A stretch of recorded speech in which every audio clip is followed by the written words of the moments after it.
Hello Flamingo fans, it's Friday and that means that it's time for Flamingo Friday, in which I grab something that has arrived in my life and use it as an example of how you can get inspiration to make yourself stand out like a flamingo at a penguin party.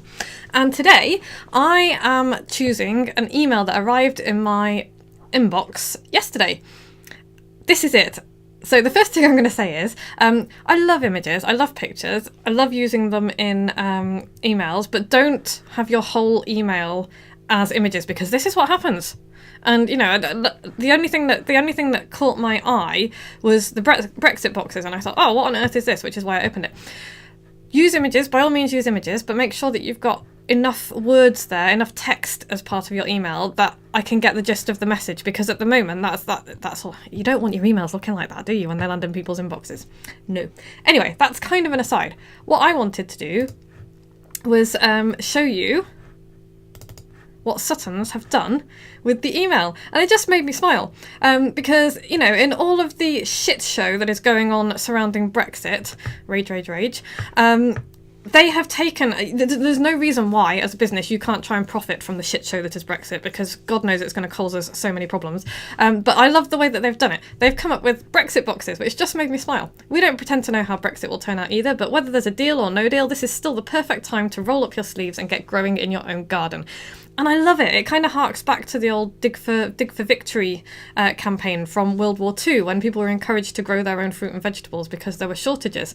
And they've gone on to talk a little bit about the actual facts. You know, government reports have warned that fruit and veg are likely to be one of the most vulnerable areas post-Brexit, with 37% of the fruit we enjoy and 40% of our veg coming from across the channel. There's never been a better time to roll our sleeves up and get growing in our own gardens. So yeah, you know what? They are capitalising on this. They're selling something, but they're also doing something good, because it's genuinely a good idea for people to grow their own fruit and veg. I grow my own fruit and veg. To variable quality, and it's really good fun. And you know, it's not just about saving money and making sure that you've got food on the table. It's just good fun.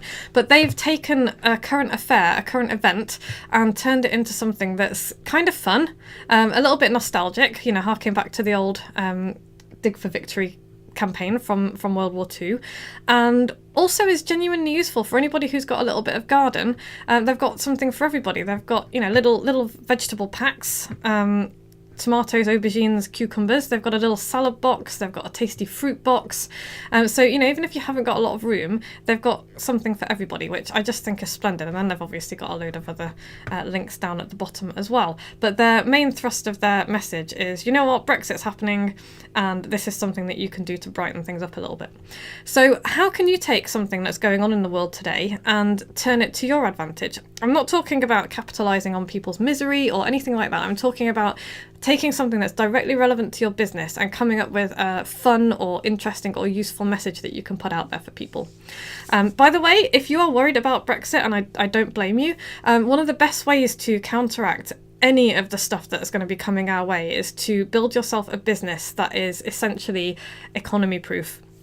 If you market yourself in the best way for you, if you pull towards you people who are going to be really, really good clients and customers, and if you really reach out to the people who you're going to be able to help and build up that loyal following and build up customers who come back to you time and time again, you will have to worry far less about external influences negatively impacting your business. That's why that's why I do my marketing my way. It's why I get my clients to market themselves differently from how other people do, because if you can build up that loyal following, it pretty much makes you recession proof. It makes you economy proof. It means that everything that's going on outside your business, yeah, it might have a bit of an impact, but it's certainly not going to sink you. And that's, you know, the last thing you want is for stuff that is beyond your control to sink your business, which is why you need to take control of it and do some really cool stuff to pull people in and bring people into your world that are your kind of people, and help them, you know, be relentlessly helpful, and they will repay you by being loyal customers.